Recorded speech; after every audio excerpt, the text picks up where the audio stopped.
윤경자는 40년간 아이들을 가르쳐온 초등학교 교장이었다.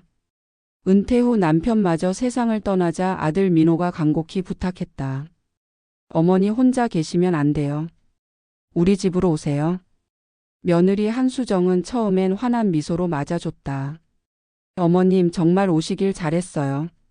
이제 외롭지 않으시겠어요? 68세의 경자는 며느리의 따뜻한 말에 마음이 놓였다. 하지만 며칠이 지나면서 수정의 태도에서 미묘한 변화가 감지됐다. 어머님 또 약 드시는 걸 까먹으셨네요. 그 경자는 혈압약 외에는 먹는 약이 없었다. 치매 초기엔 이런 증상이 나타난다던데 한번 병원 가보시는 게 어떨까요? 경자는 당황했다. 자신은 기억력도 정상이고 치매 증상 같은 건 전혀 없었다. 하지만 수정은 친구들과의 전화에서 우리 시어머니가 치매 기운이 있어서 걱정이라고 말했다. SNS에는 치매 시어머니 돌봄 헌신적인 며느리라는 해시태그까지 달며 동정을 받고 있었다. 더욱 충격적인 건 수정이 유튜브에서 20만 구독자를 가진 뷰티 인플루언서였다는 사실이었다. 그녀는 어머님 케어 일상이라는 콘텐츠로 조회수를 올리며 협찬을 받고 있었다. 경자는 자신이 콘텐츠의 소재로 이용당하고 있다는 걸 깨달았다. 경자는 이상함을 느끼고 조심스럽게 집 안 곳곳에 소형 녹음기와 카메라를 설치했다. 40년간 교육자로 살면서 터득한 관찰력과 직감이 발동했다. 며칠 후 경자의 의심은 확신으로 바뀌었다. 수정이 민호에게 하는 말을 우연히 듣게 된 것이다. 여보, 어머니 정신병원에 입원시키는 거 어때요? 치매라고 하면 후견인 지정도 쉽고. 수정의 목소리는 냉정했다. 우리도 살아야죠. 어머니가 안 계시면 좀 더 넓은 집으로 옮길 수 있어요. 어차피 이 집도 어머니 명의잖아요. 경자의 혈압이 치솟았다.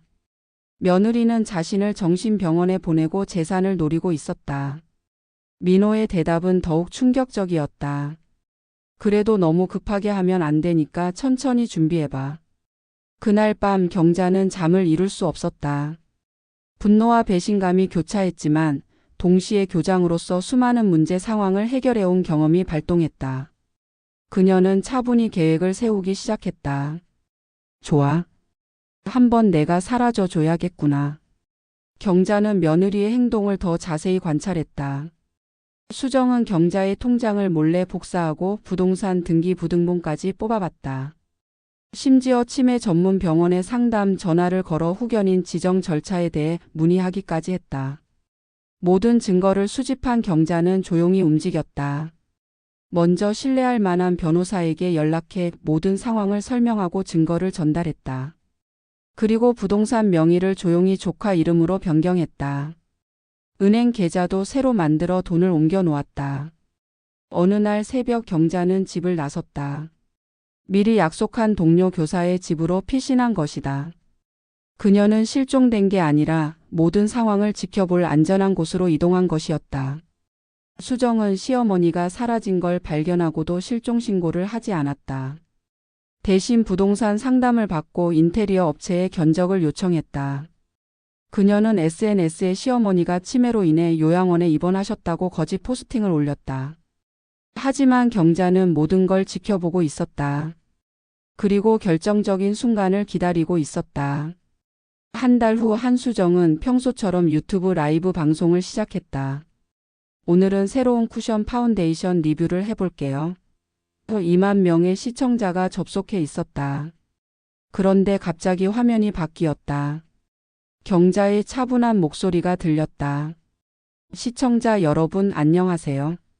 저는 한수정 씨의 시어머니 윤경자입니다.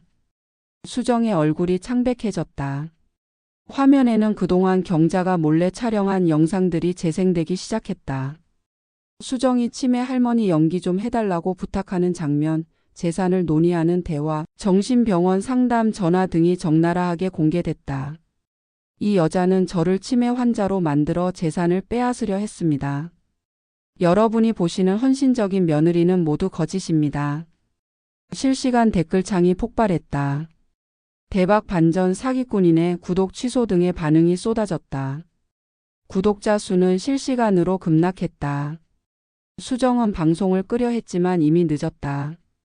영상은 녹화되어 인터넷 곳곳에 퍼지기 시작했다. 방송 이후 수정의 삶은 완전히 무너졌다. 협찬사들은 줄줄이 계약을 해지했고 광고 수익은 바닥났다. 더 심각한 건 법적 문제였다. 경자는 변호사를 통해 재산권 침해, 미수, 명예훼손, 사기 미수 등의 혐의로 수정을 고발했다. 녹음과 영상 증거가 너무나 명확했다. 수정이 그토록 노리던 집은 이미 경자의 조카 명의로 넘어간 상태였다. 은행 계좌도 모두 정리되어 있었다. 민호는 어머니의 치밀한 준비에 말을 잇지 못했다. 어머니 정말 죄송합니다. 제가 잘못했습니다. 민호가 무릎을 꿇고 사과했지만 경자의 마음은 이미 식어버린 상태였다. 아들아, 나를 지키기 위해 나는 나를 버린 척해야 했다. 이제 너희와는 다른 길을 걷겠다. 경자는 조용한 교회 마을로 이사해 작은 집에서 혼자 살기 시작했다. 그녀는 이 모든 경험을 토대로 자서전을 쓰기 시작했다. 첫 문장은 이렇게 적었다. 68세의 나는 처음으로 나 자신을 위한 선택을 했다. 창밖으로 보이는 작은 정원에서 경자는 토마토를 기르고 있었다.